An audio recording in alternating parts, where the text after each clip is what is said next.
Happy Election Day, or by the time you are hearing this, day after Election Day, and welcome to A Plan for That. My name is Vince. I'm a recovering journalist out here in the Rocky Mountain West, and on this show we are building towards a progressive future no matter who won last night or who we're going to decide won in the coming days, whatever the case might be. I'm joined, as always, this week and every week by Erin. Erin, how are you feeling today? Hey Vince, I'm Erin, a recently activated lightning bolt of energy that demands progressive change. I won't back down. I'm bringing the crowd, and I have a message for you guys. The election will end when every vote is counted. Every single vote. Count them all. They all matter. Every single ballot cast counts. The Republican ones, the Democratic ones, even those nefarious third-party ones, every single one needs to be counted before we know how this election ended. Amen. So here we are. It's election day while we're recording this. To peel back the curtain a little bit, it is 3:30 in the afternoon here in Denver where I am, 4:30 somewhere out there in the Midwest where Erin allegedly is. Polls are starting to think about closing in some eastern states, but we honestly have no idea really what's going on at this point. We're just managing our nerves and playing to the clock like the good progressive planners we are. Erin, what's been keeping you busy today? So I have been texting voters all around the country literally every single second of today. You can ask my husband. He's been like, are you going to eat? Would you like liquids to drink? So what I can tell you guys, Vince, listeners, friends, countrymen around the world, is that the states that went for Trump in 2016 are not going that way. So I think everyone needs to feel fired up, ready to go, ready to take this home. I am fired up. I am ready to go. I woke up this morning at about 4 a.m. and that's like without the time change. I was just up early, immediately ready to go. By 6 o'clock in the morning, I had already walked my way into my office. I'm grateful that I spent most of my day coordinating live streams and internet shows across the country. So I was really able to stay involved in what was going on politically, but I didn't have to think too much about it because I had to concentrate on what I was doing. I'm realizing now in this moment that for the first time today, I'm really starting to contemplate what's going to happen in a couple of hours. And Erin, I'm sure you've been getting texts from friends, not just voters, all day. What's the mood like where you are? Are you starting to feel confident? Are you starting to feel concerned? What's going through your heart?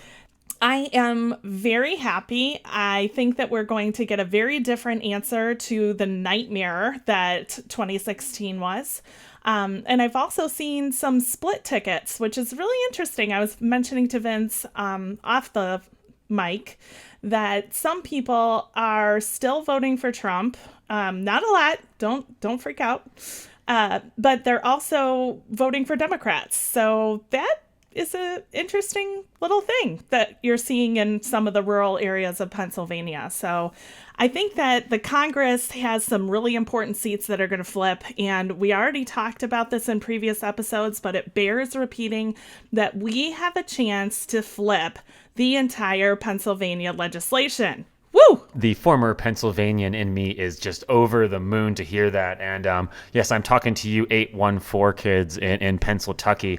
That is the home of that alleged nefarious Obama-Trump voter. I knew dozens of them when I was still there, and I've deleted many more off of my Facebook since I have left. But I am counting on Pennsylvania to do the right thing this time around. I've also been able to keep myself busy following Justin Streckel, our guest's last week's advice, and trying to make a difference in Arizona. I've been helping out, making phone calls down there with Arizona Normal to help pass their cannabis bill and legalize cannabis in that state that sorely, absolutely needs it because they do use the overcriminalization of this silly little plant quite wickedly. I was feeling good today. I'm not confident because I'm not sure I'm not sure what's going to happen, and I don't want to think about what's going to happen. But I was feeling good. I was feeling like everybody was playing to the clock. I feel like, I've been hearing from a plan for that listeners for the last couple of weeks about both the advice on our show and also offering up how they're staying involved. And I'm hearing coast to coast that everybody's doing the work, that everybody's putting it in. And I grew up a hockey player. When everybody on your team is doing their job, you kind of expect to win, although you don't really count on it. That said, I'm starting to feel nervous going through the day, hearing about concerns about how the people are going to react whichever way the vote count goes, and who's hiding in their house, and legitimate concerns about unrest in the country. Erin, from where you're sitting, from where you're making your texts and calls, are you starting to hear concerns about unrest? I have had a couple of texts like that, and honestly, I couldn't thank you for the opening that you just gave me more, because I was shocked, appalled, and really amazed at the behavior that happened to the Biden campaign in Texas. And if y'all didn't already hear about it, there were Trump supporters that literally tried to use their vehicles as weapons to drive the bus off the road. They later were able to track who this person was that was driving the trucks into cars. And on that person's social media world, he was targeting Kamala Harris. He was trying to locate her. He was trying to figure out if she was, in fact, on that bus. Ladies and gentlemen, and especially FBI, that is domestic terrorism. I am sick and tired of hearing the ridiculous browbeating drumbeat of Antifa, Antifa, Antifa, when really, Vince, there hasn't been any arrests that I have been reading about Antifa, and they've all been white supremacists. In fact, it seems like they could be coordinating their white supremacist activities. What do you think? As a card carrying member of Antifa, there are no cards. There's no membership either. Everybody, anarchists don't really work that way, and everybody should be an anti-fascist. Yeah, I would say that it's absolutely disconcerting to see legitimate domestic terrorists like this refuse to be acknowledged by generally right-wing peace officers and police officers and law enforcement. There's no small wonder, and one doesn't really have to walk that far to reach any conclusions about why they aren't persecuted, over-prosecuted, and over-criminalized the way that peaceful left-wing activists are. Things have escalated in a very scary way. I agree with you, Vince, and I just really want this next administration, and I know they will, because we are the law and order party. Thank you very much. We're for equal justice and correct law. And just to kind of revisit this gentleman who used his vehicle as a attempted manslaughter weapon. He also has videos and pictures on his social media world of he and the police. In fact, the police that would have been responsible for holding him accountable for his criminal behavior, eating at his restaurant, having free catering, that kind of thing. We're going to need to do what Elizabeth Warren has been beating the drum about since I very first heard about her. We're going to need anti-corruption now. And we're going to need to hold people accountable wherever they sit, our legislators, our elected officials, and criminals.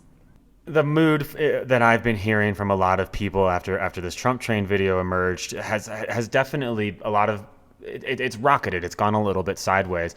People who have never been particularly emergency preparedness folks or Second Amendment touters have been contacting me recently about how to get into the gun ranges and how do they start preparing for what happens if the world actually explodes and the far right comes screaming out of their hiding holes and they're ready to either defend the claim of false victory or declare that that the legitimate election of Biden Harris is somehow illegitimate. It's gotten a lot of people scared, and I don't think that that's necessarily a wrong thing, because ever since Heather Heyer died in Charlottesville and countless many other people before that, we have seen what the far right is willing to do if we allow them to come out into the sunlight. And if we allow to compare peaceful left-wing protesters to these angry, hate-filled, violent agitators on the right. I think that it's important to be prepared and to be a little bit worried and a little bit concerned. Again, by the time people are listening to this on Wednesday, we'll know what had happened on Tuesday night. But I've ordered my pizza for the day. I am ready to stay inside my home tonight and probably all of tomorrow, and just continue to watch results come in and hope for the best. I hear you, Vince. And I just want to make sure that we get the word out. First of all, we on the left/center, i.e. Democratic voters and progressive voters, have not threatened to hit the streets with weaponry and declaring open war. And I just really want the people who may be listening to the show that don't hit in the Democratic area, potentially independent listeners, I really want you to know that the claims of law and order on the right are at this point a joke, because they are trying to stoke civil war and hit the streets with weaponry and target people and send bombs to leaders. Like, that is not law and order, okay? So no matter where you fall in the spectrum, I think we can all agree that the election needs to be legitimate. The votes must all be counted. And no matter what the outcome of the election is, no one is to hit the streets with weaponry and declare war on their fellow citizens. I think that is a wonderful place to pivot off to our break and then welcome on a guest who will definitely help us build a more round and more sound plan for that moving forward tomorrow, no matter what. Absolutely. He's got some great ideas. And let me tell you, it doesn't include being bipartisan, huggy, kissy with people who are threatening to end our lives. The 2020 election will be different from elections in the past. And our Latino community is wondering, when will we know the results? Will my vote be counted? Yes, your vote will be counted, but it will take some time for election officials to accurately count and report every vote, even beyond Election Day. So be patient and know that your voice will be heard. Visit adelanteunidos.com to get started. Today, our guest is Ryan Nelson Kane, who is a former Republican activist who turned a progressive Democrat. He supported Elizabeth Warren in the primary and is actively working to push Democratic goals through the means of the ruthlessness that has been taught in Republican politics. He studied history at the University of Minnesota and currently works in construction while coaching speech and debate in Minnesota. His writings on democratic strategy and progressive policy, as well as a variety of other topics, can be found on his Medium account and on his personal Twitter at Sweet King Music. Ryan, we are super excited to have you here today. Really excited to be here. It feels especially good to have somebody who calls himself a former Republican activist and also a progressive now, and has skipped that libertarian middle step that I feel like most Republicans have on their way over here to the left. I got to correct you on that, Vince. I'm sorry. I didn't skip it. In 2018, I was a member of the Libertarian Party. I went to meetings. I tried to get libertarians elected to the Minneapolis City Council. It's not my problem. I did not skip the phase. I won't pretend that I did. Oh, that makes me even happier, because now we have an honest progressive on our side too, which I love. Welcome to a plan for that, Ryan. And that actually keys into my very first question for you, which was describe your journey, because it's got some turns. Yeah. So I was raised Republican. My dad would kill me if he heard me say that, but my dad was a very conservative man. My mom's a pastor. I grew up evangelical Christian. So naturally that comes with a more conservative worldview. In addition to that, my parents are uneducated white people. and demographically, that puts us right in the hot zone for conservative Republican viewpoints. Um, I grew up in conservative areas, and a lot of my friends were conservative growing up. The place where I graduated high school is right in the heart of Minnesota's 6th district, which is the reddest district in the state. So I grew up Republican. I was on the teenage board on the state board for Minnesota Teenage Republicans. I was the we didn't have Young Americans for Freedom, but I would have been the chapter president at my high school. I was voted most likely to be president because I was that kid in high school. I lost a lot of friends over it. In 2016, I was the precinct treasurer for Senate District 38A in Circle Pines, Minnesota. And I stepped down after Donald Trump won the nomination. I told everybody that would listen to me, including the precinct president, who is now running for state office here, a friend of mine, Donald Raleigh, for 38A. I told him, look, this guy's a cancer on the party. I don't want anything to do with him. I think that if we nominate this guy, we're going to destroy the party, even if we win, and we're going to regret this. And he said, I don't agree. I think we have to support the nominee, and we went our separate ways. My dad and I continued to argue about it. I started thinking more about trust and how much corporation, and that was really my gateway into more left-leaning politics. But what really, I was Green Party after a Republican Party because I couldn't commit to the Democrat thing yet. I wasn't ready yet. And I started to move left, and I went back to college, and I took some philosophy courses, and I was arguing with people in philosophy courses and history courses and talking about the founding of the country. And I had a professor that asked me a question that really shook my worldview. He said, what do you think the purpose of government is? And why do we have a government? Mm-hmm.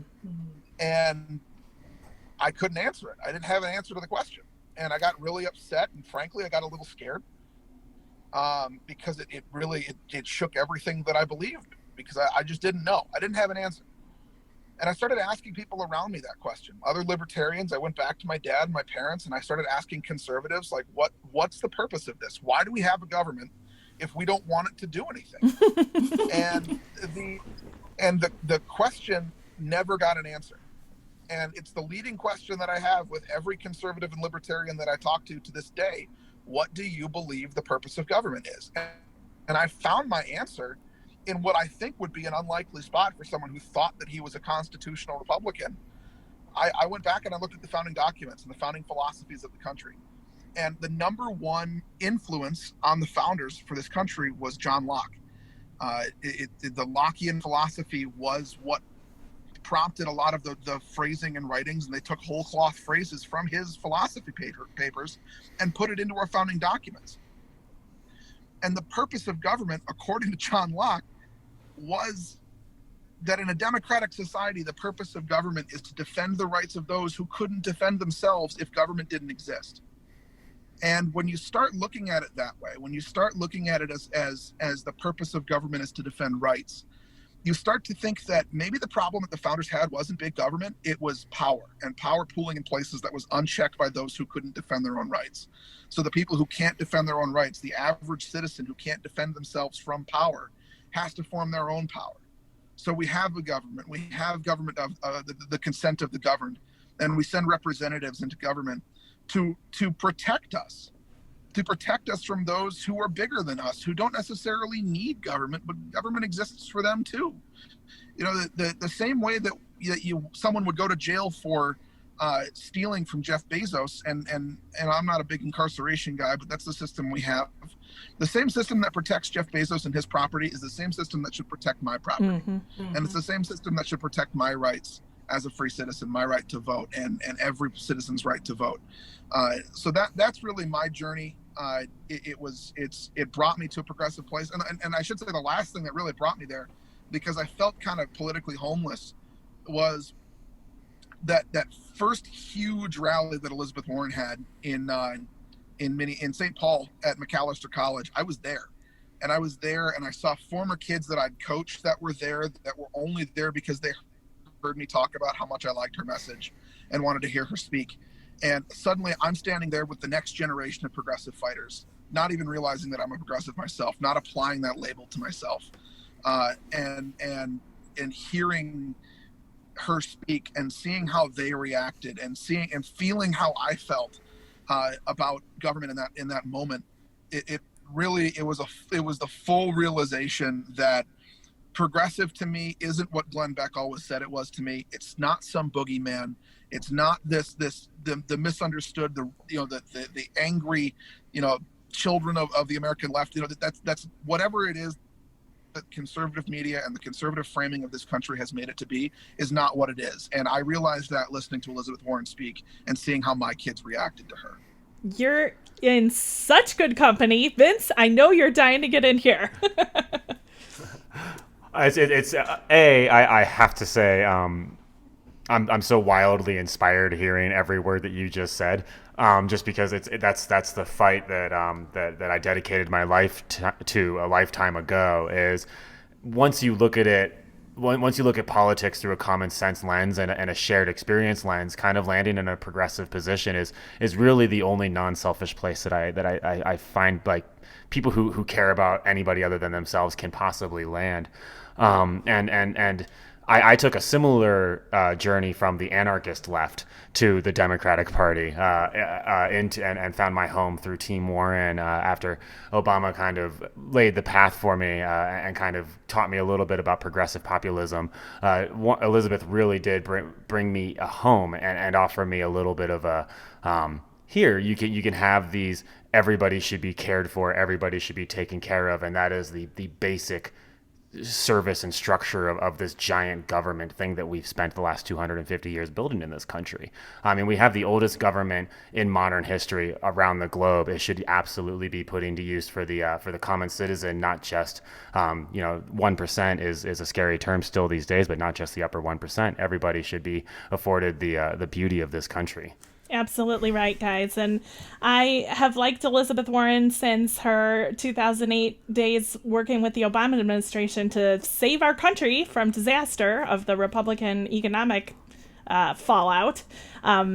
Shout out to all Democratic presidents. Please, listeners, let's remember that every time the economy tanked, it was the Democrats that got us back up. So I liked her from the beginning, but when she really got me, if I'm honest with you guys, is when she was the first person to hit the streets against the Muslim ban. She was at the airports screaming with us, chanting with us, trying to stop the unbelievable evil that was starting to get a foothold in the country. And she just won me, heart and soul. I will fight with her. I will stand by her side. And if she doesn't run again, which probably is the case, I will look for someone who walks in her footsteps, because even though we all come from different directions, look at how we agree on what it is that we're all trying to fight for. I think it's pretty beautiful. And listeners, during the break, I actually said something that Ryan and I were kind of chuckling at, which is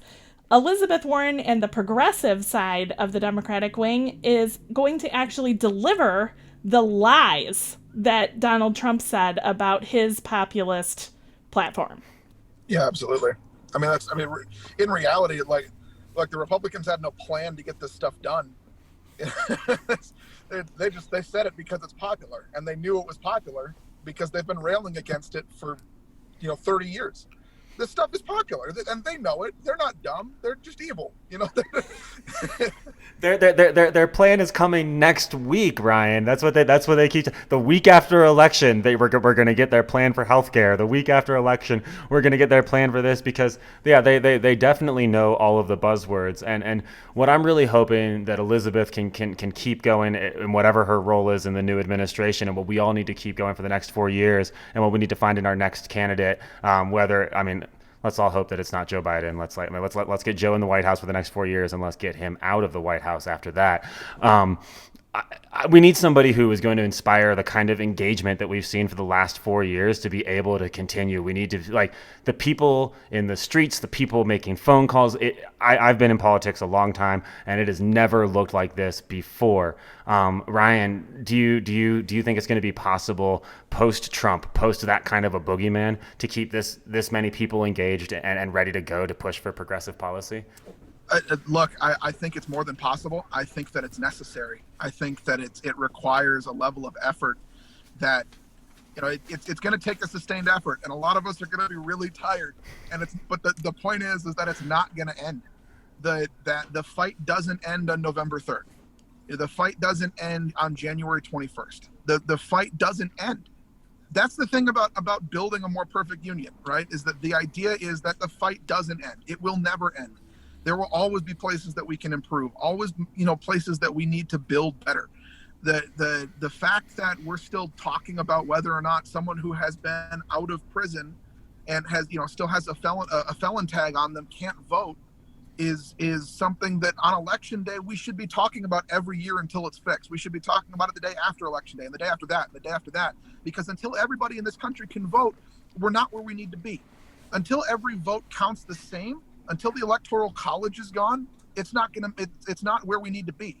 Until we have an education system that is equitable and an education system that is equally funded across every city and state in this nation, it's not where we need to be. There's a million different places that we need to improve, and simply getting Donald Trump out of office isn't enough to do it.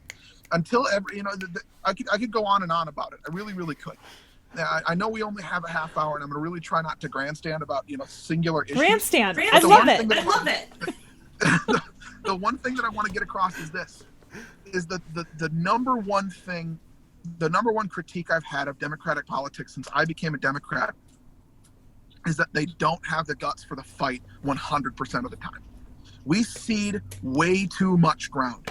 We cede way too many battles because they're hard fights, because they're not worth the investment.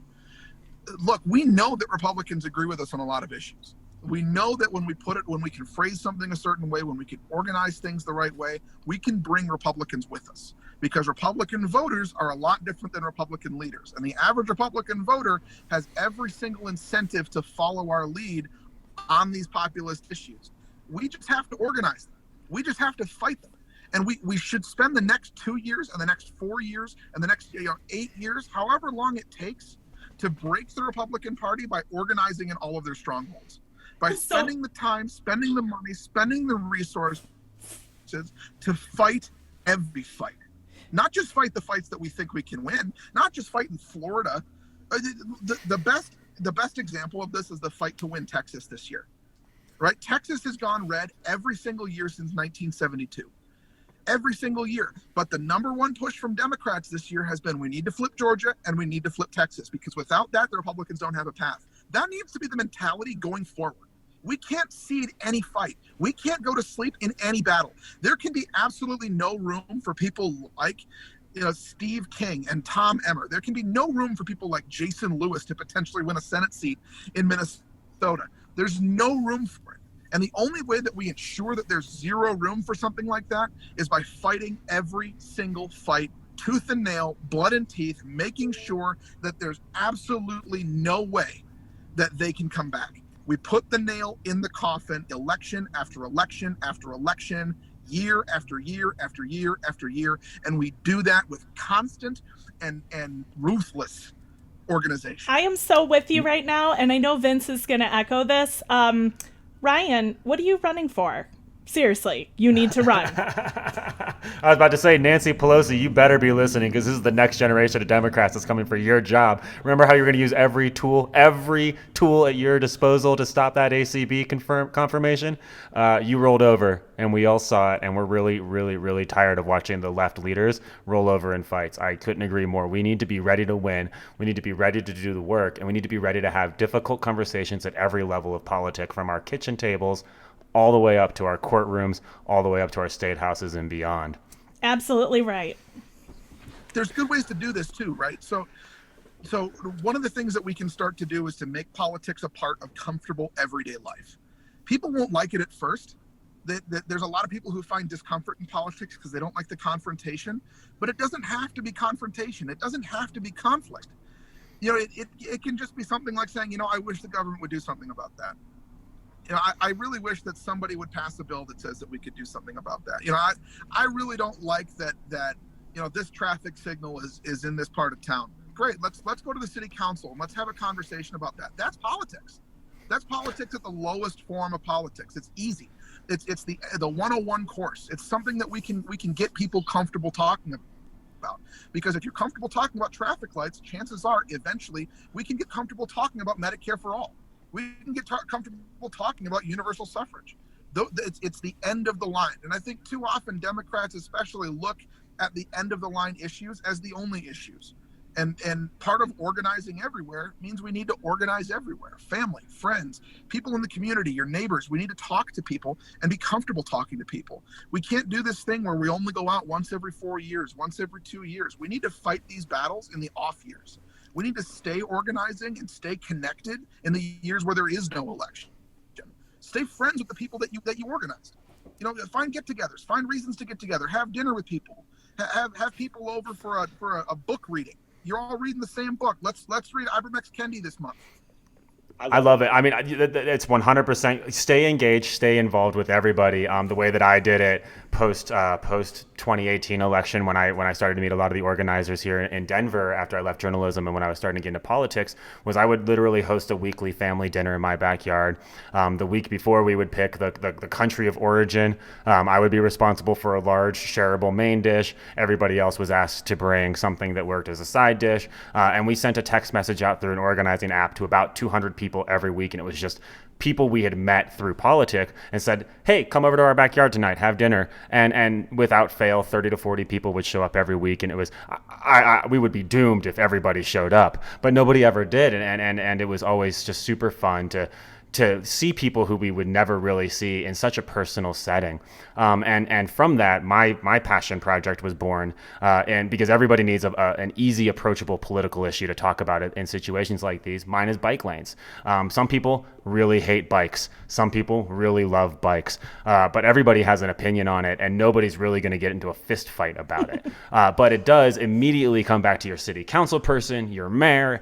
It's a conversation that is going to talk about local politics eventually, a couple of lines in, no matter who you're talking to about it. And so it's a good litmus test to try and have that political conversation with somebody in your life. Find those easy, approachable issues before you go to the big ones like abortion, gun control. I'm really glad that you've brought up abortion, Vince, because I want to tell you a little story. And it goes along with what Ryan was just saying about choosing your words and choosing how to frame something. So I've been texting voters, as you all know, in 9 different campaigns for months on end now. And one of the responses I got was, no, she kills babies. I kid you not. That was the reply. No, I won't vote for her. She kills babies. And because it's so late in the game, and because what is the campaign going to do? Going to fire me? I decided to say something to that. And honestly, it was respectful. So I don't think it was wrong. And what I said was this: no, ma'am, she is not for killing babies. And either is any Democratic leader that says they're pro-choice for killing babies. What these people are for is for doctors and mothers to bring healthy children into their lives as long as that is something that is possible. They are not taking abortion or removing their child lightly, and it's not something that is taken for granted. And I said I would really recommend that you talk to mothers such as myself who risked their own lives carrying to term a child that had not made it, that was an actually deceased fetus and needed to be aborted. So there's ways to put things, because after I said that, she said, oh, well, those things are just a matter of health. So what you're saying makes perfect sense. And yeah, I do want to vote for that. I don't think the government should say that mothers should put their lives at risk. And so there you go. It was an ugly conversation. Honestly shocked. Yeah, it was an ugly conversation starter that ended in a beautiful way. Here in Colorado, the local one that I've been fighting on is no on 115 and the abortion ban. They are trying to ban abortion here again in this state. And Roe v. Wade was decided in 1973, 15 years before I was born. And now that I am 32, I cannot believe that I am still fighting for women's bodily autonomy and for abortion rights, because conservatives by nature are incredibly good at keeping us dog-tailed into the exact same fight year after year after year, because they're not looking for anything new. They're looking to keep things the way they are. So it's easy to keep us bogged down in the fight. So I want to imagine here that we're listening to this on Wednesday. We don't know the election results most likely yet, but there is going to be a world soon where Biden and Harris are our president. We're going to have honest conversations about rebalancing and expanding the Supreme Court, addressing the politicization of the judicial system. Remember, there are 13 judicial districts, only 9 judges. The reason we are 9, and the reason we got to 9 is because there were 9 judicial districts at one point. We should add 4 more judges, just for the sake of precedence. We'll have those hard conversations about rebalancing the courts, and we're going to be able to finally focus on maybe new fights. And so I wanted to take a minute with you, Ryan, just to imagine a world where we were actually allowed to look beyond these same fights over gun control, abortion, et cetera, and into something new. Where would you love to see the progressive agenda go, especially as somebody who's new to this side of the battle?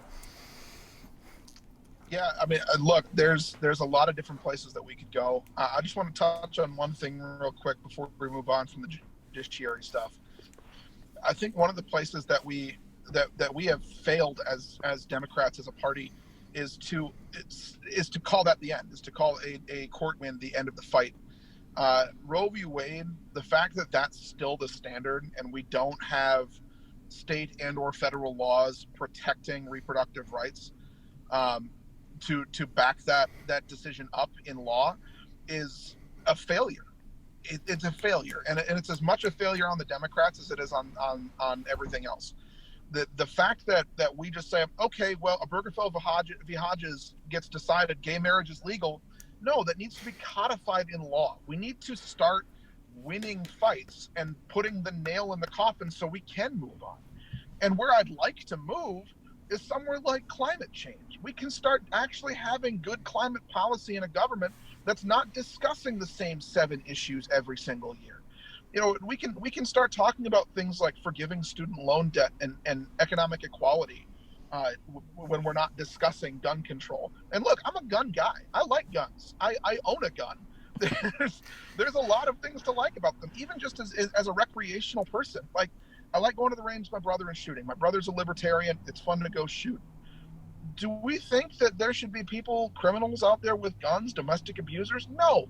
But the only reason that they still do is because Republicans want the fight. They want the issue. That's all they want. So when we're talking about places that we want to move places where they don't have any kind of talk about the fight, right? We want to move to popular issues. We want to move to climate change. We want to move to student issues. We want to move to student rights. The protections for students and workers. The government should start working like a giant labor American worker. We can protect workers and consumers from giant corporations. The big issue that I think about is this, and this is going to get into kind of an issue that we talk about a lot, as far as not just with systemic racism, but also with economic equality. I look at South Minneapolis, right? One of my best friends lives on Lake Street. And he lives not 20 minutes away from where George Floyd was killed.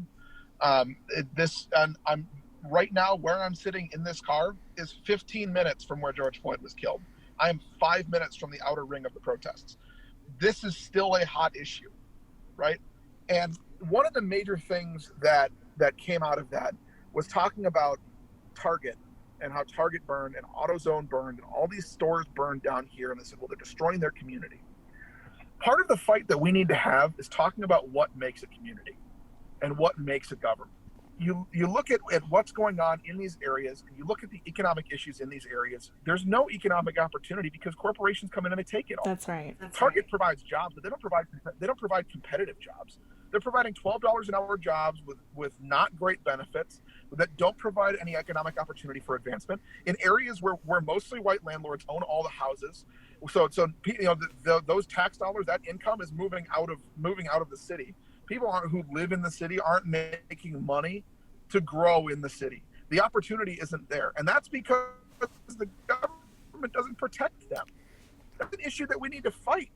We need to have economic safe havens for development in those areas. We need to have economic protections against corporations and for workers. We need to make sure that everyone is paid a livable wage, and that means more than $15 an hour in a lot of cases.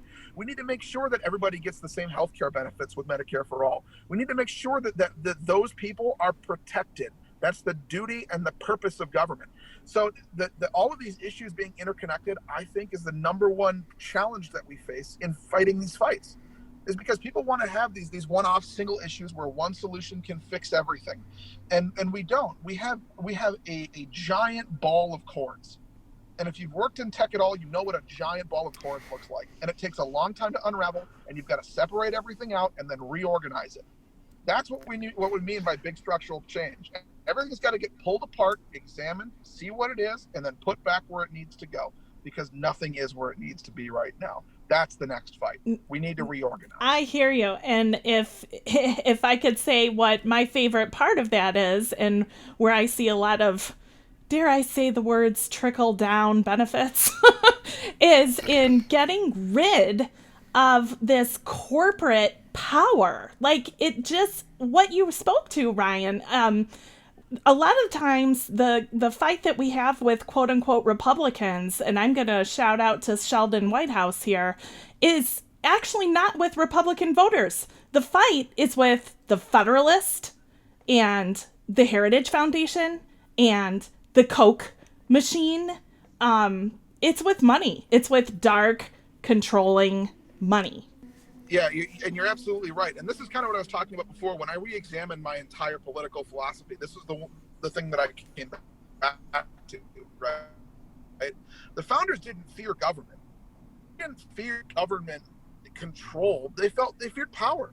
And they feared power pooling in too many places where it went unchecked. And money is one of those places. Money is one of those things that we can use as a society, because the government is the one that creates the currency, to start to regulate where power is and where power flows. That means we could do things like have a universal basic income. That means we could do things like set a minimum wage and pass a federal jobs guarantee. We could have better infrastructure and more opportunities for people to create and build more wealth for themselves, so that we can start to create more wealth downstream. Wealth doesn't trickle from the top. The people at the top don't create the wealth. The wealth is created and it flows to the top because it is made to flow to the top. We need to build a better system that allows money to be interjected at all levels. We need to create a flow from government to the market that allows everybody the opportunity to grow and to become wealthy in this country. I am fired up. I am ready to build that system with you, Ryan. Like Erin said earlier, when you are ready to run for something, God, give us a call. Give me a call, and I am. We will get you. We will get you into office. For now, for sure. The next time that I'm unable to do a show, please come on and guest co-host with Erin, because my God, you were saying all of the right words right now. We were talking in the first half of the show about the existential crisis of Election Day and having to record a show not knowing what's coming, and being able to talk to the future while also dreading the future. And right now, hearing you talk, I feel fired up. I feel ready to go. And I actually feel a little bit hopeful for whatever the hell kind of evening I am about to step out to here on election night in Denver. Our protest mom here in Colorado, Coach MK, is a fan of saying that she likes to elect the person she's going to protest. And you had a really wonderful twist on that I really liked, where it's time for us to vote for the next fight. And so I just want to hear, if you don't mind taking a minute here right before we say goodbye, talk about your decision in not settling for Biden, but casting a ballot for Biden in this turn, and where you're hoping to go for the next fight. Yeah, I'm really glad you asked that question. I have a phrase that I like to use. The hope is in the fight. And the hope is in having fights to fight. And as long as we're fighting, as long as we're breathing, as long as there is a fight to be fought, there's hope. Look, voting for Joe Biden isn't a difficult decision for me. I like Joe Biden. I don't like his policies, but he's a good man, and good men can be swayed the right way, and good men can be led to the right policies. And he listens, and he's empathetic, and he has the makings of being a transformational president. I don't think he will be. I think he's a little too old for that. But transformational presidencies don't always just last with one person in one administration. You look at FDR, and you look at the FDR Democrats that came after him, right? They weren't perfect. The policies weren't great. There were a lot of problems with those policies, but they provided a framework for things to get better. They provided the opportunity for change to come. And like I said, we're voting for the next fight. What do you want the next fight to be? Where do you want your hope to be? What do you hope happens after today? And whatever that is, we've got a better chance of it with Joe Biden than we do with Donald Trump. And if Donald Trump does win, it's not hopeless if Donald Trump does win. I mean, it's not fun, and we're not going to enjoy it. We're going to be pretty angry about it, and we might feel a certain way about it, like we might not want to be here. Some people might even want to leave the country, and more power to them. But as long as I'm living and breathing, I'm an American, and I'm going to sit here and I'm going to fight for my country. Because look, my family came here in 1622, down in Braintree, Massachusetts. My family's been here since the beginning. This is as much my country as it is the Somali refugee kids that I coach here in Minnesota. It's as much my country as it is theirs. And I think about that. I'm about to become an uncle for the first time. My brother's wife is pregnant, and I think about that kid, and I think about my kid, and I think about the fights that I hope that they get to fight, that I won't get to fight, because I'm fighting this fight. And there's hope in that. There's endless hope in that. Joy in that. There's peace in that. We're hopeless today. Even if today is a bleak day, and I don't think it will be. I think, recording this on a Tuesday, I think we're going to go to bed tonight knowing who the next president's going to be. I think we're going to go to bed, wake up tomorrow morning, and I think we're going to be happy, and we're going to be full of joy and hope, and we're going to celebrate. But the joy and the hope is in the fight, and the fight doesn't end today. The fight doesn't end today. It can't end today. If we want to have hope for the next fight and the next fight and the next, there has to be hope after hope after hope, and we can't stop dreaming. We can't stop dreaming about what tomorrow brings. And tomorrow, for me, brings a Joe Biden presidency. And while that's a minor step for a lot of people, and it's not nearly enough, it's enough for tomorrow. And what is enough for Thursday is Thursday. And we'll figure out what enough means, but we're going to do that together. And as long as we're hopeful, that's where that ends. You're exactly right. And now all of our listeners, Vince and everyone everywhere, know why I follow you on Twitter, why we have so many common statements with one another, and why you, I fully believe, are going to be a very huge part of electing an army of progressives. Where do people siphon a little bit of your hope, a little bit of your energy from? Where do we follow you on Twitter? Where do we read you?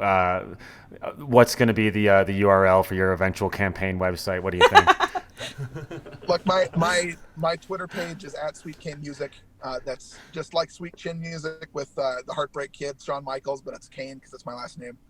And if you're looking for hope, hope is a choice. It's a choice we make to be optimistic. I don't mean to grandstand one more time, but we make the choice to be hopeful and to find the places that we can be optimistic. We have to make that decision. It's how you live a happy life. And to be honest, I've been angry and sad for too long not to be hopeful. If you go and you want to follow me on Twitter, absolutely. Find me on Medium. I'm at Ryan Nelson Kane on Medium. I'll post a lot of things about my journey, what I think that we need to do as progressives. I'll post a lot of things about issues and candidates. I'm hoping within the next, hopefully 10 years, I can convince my wife to let me run. But it's a long shot right now. If you're running a campaign and you want someone who can help with messaging, I'm more than willing to help. If you need someone who can help write speeches, I've got 15 years writing speeches. So I'm here and I'm willing to join the fight with you. As long as we can sit down and have a conversation and we can be on the same level, as long as we can treat everybody equally and fairly, I'm with you. This is our fight, and we're going to fight it together, and we fight it with hope. That's right. Why don't you shout out the article that you wrote for me on where Democrats head after winning this election? Oh, sure. I think it's called The Path Forward for Progressives. It's on my Medium page. You can just go take a look at all the articles that I've written. I wrote it about a month ago. I've written 3 since then, including one as a letter to my father about my thoughts on the effects of conservative media on people. And it's I think, as well as my journey, it's pinned to my Twitter page right now. So if you're going to visit it, you'll see it. My journey from being a Republican conservative to being a progressive and what that means. And if you wanted to share that with other Republicans, my as much as Vince's passion is, bike lanes, mine is convincing Republicans that they're wrong. So I'm all in for that fight. Whatever fight that anybody wants to get in, I'm here for it. I'm 100% there to help tell Republicans that they are wrong. Bike lanes are just a gateway to get there. Somebody out there, hire this man immediately. Get into his Twitter DMs. Get into him while you still can, because I feel so good about life right now that I want to keep talking all night, but unfortunately we have a campaign ad that we are supposed to be playing for you. Ryan, this was so much fun. Thank you for joining Erin and me on the show. I'm voting for you. I know you're running. Absolutely, anytime. Y'all have a great night. It's a 1, 2, 3, so vote in absentee. We count every vote in our democracy. Be patient, be patient. Be patient. With more absentee ballots coming our way, we won't know election results for at least a few days. Be patient. Okay, so I talk about hope in a super cheesy way, but I always blame it for, me being an Obama Democrat originally on hope. But now that I've heard somebody who was a conservative Republican and then did the baby steps through libertarianism through Obama's 8 years, talk so beautifully about hope, I don't think it's cheesy anymore. I think it's super real right now. Erin, how are you feeling after talking to Ryan? Ryan always has me feeling better, no matter what the situation. I can't say how much hope it gives me to have someone whose original philosophies were so different from where I was, and now we're in the same place. And it's all because we want the same things. There were just labels. That's the only thing that was missing. We were labeled one way or labeled another. And in reality, everybody, populism is popular. Thank you, Elizabeth Warren, for saying that.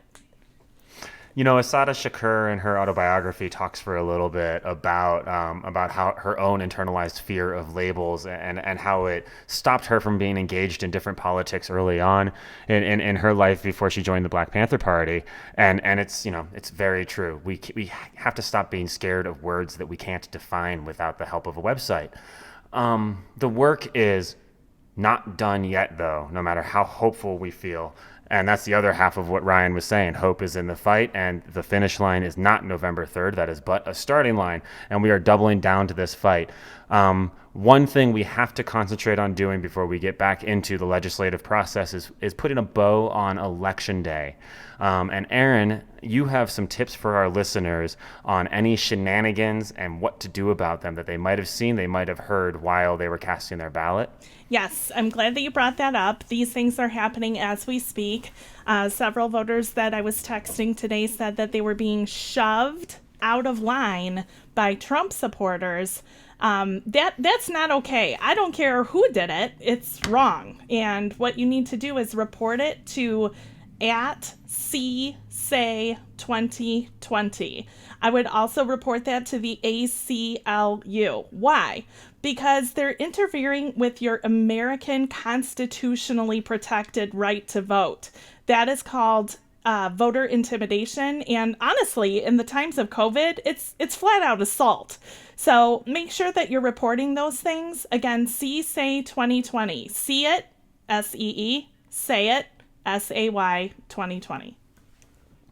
Yes, the voter suppression that was seen today, while we're recording this, across the country, and just some of the tactics that are going around are absolutely pretty deplorable. I'm proud to say that I ran into some of my friends from Denver's chapter of the Wall of Moms who were poll watching at a couple of different ballot locations around the city while I was doing my running around the city checking on all the polling places, and they we're across the board, had not seen any shenanigans, but the fact that we're out and we're ready for them and we're expecting them and we know how to report them is an important step, because we have to make sure that every ballot is cast and then every ballot is counted. That's the other half of all of this. And that count every vote. Yes, and that is a perfect segue into something that Ryan had stated that is going to be happening. There are going to be legal challenges. I don't know where they're going to occur, and neither do you, but it's happening. And to Ryan's point, let's not just give up. Let's not just roll over. And I'm really happy to say that we do have people that you can make small dollar donations, or if you're feeling rather flush, you can make a larger donation to help back up these legal fights that we're going to be looking at. Right, Vince? Absolutely. Small dollar donations should go to Fair Fight 2020, Stacey Abrams' organization. Shout out to the world that we are all waking up in, where Georgia has gone fully blue. That is one place I'm going to give myself hopes and make a prediction. I do think that we are going to manage to pull off a flip in Georgia, and it is 100,000% in all due to Stacey Abrams and the incredible work of all of her organizations from the second that she started getting to work for politics in that state. If it wasn't for her, and there's countless others supporting her, but she definitely led the way. Thank you, Georgia. You are blue. And thank you, Erin, who made tireless and endless phone calls to that lovely state. I love Georgia, and I'm going to go even further. It's not just going to be blue Georgia. It's going to be the deep blue South. That's right, ladies and gentlemen. We're talking about South Carolina. We're talking about Georgia. And yes, we are taking Texas. Brad Bogus, a personal friend of mine and just a brilliant cannabis voice. I know that you're out there. I know that you are listening to this show. I am going to double down on what Erin just said, because I know you are not a believer as a lifelong Texan. We're taking Texas. This is going to happen. He has insisted to me for years that it is a fool's game for Democrats to get distracted by Texas. But you know what? Thank you, Julian Castro. Thank you, everybody, for fighting down there, because we might be waking up in a blue Texas today as well. How dope would that be? Absolutely right. And I want to give a shout out to AOC yesterday. I just have to bring this up, you guys. Talk about bringing the fight. So Shell Motor Oil Company tweeted out, "What are you going to do to make sure that climate change stops in its tracks?" And AOC retweeted, now forgive me, it may not be the exact wording, but boy, the fire's there. "I'm going to hold you accountable for the 30 years of lies that you told the American people about how climate change doesn't exist." Thank you, AOC. Absolutely. Thank you, AOC. That is why we need an army of progressives in power, because when we put our people in a position to be able to make those kinds of decisions, we will win. And we've done the work. This has been so much work. Election day was not a finish line. It was a starting line, but it doesn't have to be an immediate starting pistol. Let's all check in real quick, this week's accountability check, on ways that we're going to take a mental break. We have a big uphill fight to go. Like Ryan was saying, there are so many issues that we now have to put in front of the Biden-Harris administration when we finally get them inaugurated. We deserve a second to breathe while the right lose their mind over this. Erin, what are you going to do? I'm holding you accountable to this, to take a day off. Heck yeah. I am finishing up my texting replies because I love all of the voters and I don't want to neglect them as soon as we say goodbye on our show. But after that, I have promised my small 8-year-old son, who has just been amazing, not just patient, not just kind, but actually really active. Like, he is explaining to his friends on Zoom what the Senate race means and why it's so important. Oh, when he runs, I'll definitely have his back too. Yes. So he deserves, and I've told him this, a day of activities. No matter what day it is, we'll be doing something fun. You can count on that. I love it. My day off is going to be the exact same thing. My 3-year-old and she's been asking for it for weeks, and we just haven't been able to make the several hours drive west. Plus, we're in the middle of a pandemic, but we should be able to do it when it gets colder and there's less people out. We're going to go skate at our favorite skate park out in the mountains of Colorado. Most people go there to ski, but they don't know that it's got one of the most beautiful places to ride a skateboard too. I won't name it just to keep it to myself. But I am so looking forward to spending a few hours with my phone in the car and me not caring whether or not it's ringing, and my daughter at a skate park. I cannot wait. That sounds beautiful. That you guys, you both deserve it. She's a doll. I've seen her, and she is going to be every bit the fighting, engaged person that you are, Vince. You're a good dad. Aw, thank you. Our listeners can watch me be a good dad on Instagram and on Twitter. I'm at Vinny Chant on both of those places. I do very regularly share photos of my daughter, even though people keep yelling at me about Operation Security to stop doing that. She's too amazing, and I can't keep her all to myself. So come hang out with me on Twitter. Come hang out with me on Instagram at Vinny Chant. And then I'm also at Producer Vince on Facebook because I'm one of those horrible liberals who still has a Facebook. It's not horrible if that's the only medium that there is out there. But here's to a possible future of non-Facebook ways to get your business out there.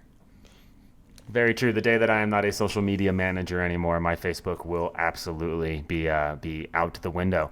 Our show does not have a Facebook. Our show does not have an Instagram. We are not putting a plan for that anywhere near Zuckerberg's machine, but it does have a Twitter. Please, for everything please go follow us on Twitter at Plan for That Pod. Make sure that you are subscribed to us wherever you are listening to us right now. Text the direct URL of this show's episode to 3 of your friends who you think could use a little bit of Ryan's message of hope today, because that is how our show is going to get around. After you've texted it, review it wherever you're listening to it, because reviews help us. We need your help to build this plan, to build this army of progressives, and we're not going to be able to do it without you. So follow, review, subscribe, share, and most importantly, stay in touch with Erin on Twitter, because she has probably the best account on that entire stupid website. Erin, where are people following you? Well, I don't know about the best account, but it's certainly the loudest. Talk about the next fight. So because we've won, because everything is going to be okay for democracy, we're able to push ahead and hold them all accountable. That's my next fight. And you can see that on at wellness4u13. And you know what? It fits this time, because I can't think of anything better than to see criminals pay for the crimes that they committed that will bring inner peace and sanctuary to my soul. Me neither. And you'll be able to hear about it every week right here on the show. A plan for that, because you have already smashed that subscribe button. You have sent it not only to 3 friends, but to 5 friends. And you've also tweeted it, shared it, tagged us in all of your posts so that we can see it and go, oh my God, people are actually listening to this. Can you believe that? Holy shit, everybody. It's election day. It's after election day by the time you're hearing this. We made it. Thank you. Yay! Here's what's coming up next. Make sure to hold them all accountable. And by doing that, we mean electing people for district attorney. That's right. We're talking about Eliza Orlins in Manhattan DA's race. That's going to be something that comes up for us, and Vince and I couldn't be more excited. We'll see you there, building an army of progressives next week and every week right here. Forward march!